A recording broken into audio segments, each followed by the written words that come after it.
2024 April മാസത്തിൽ PSC ബുള്ളറ്റിനിൽ വന്ന എല്ലാ കറന്റ് അഫയേഴ്സിന്റെ പോയിന്റ്സ് ആണ് ഈ വീഡിയോയിൽ ഡിസ്കസ് ചെയ്യുന്നത്.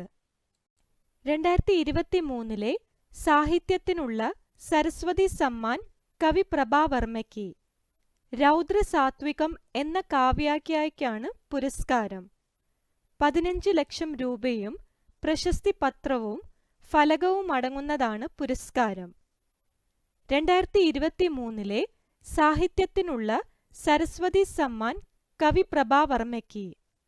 രൗദ്ര സാത്വികം എന്ന കാവ്യാഖ്യായിക്കാണ് പുരസ്കാരം. 15 ലക്ഷം രൂപയും പ്രശസ്തി പത്രവും ഫലകവും അടങ്ങുന്നതാണ് പുരസ്കാരം. ഇന്ത്യൻ വനിതാ പ്രീമിയർ ലീഗ് ക്രിക്കറ്റ് 2ാം സീസണിലെ കിരീടം ബാംഗ്ലൂർ റോയൽ ചാലഞ്ചേഴ്സിന്. ഫൈനലിൽ ഡൽഹി ക്യാപിറ്റൽസിനെയാണ് പരാജയപ്പെടുത്തിയത്.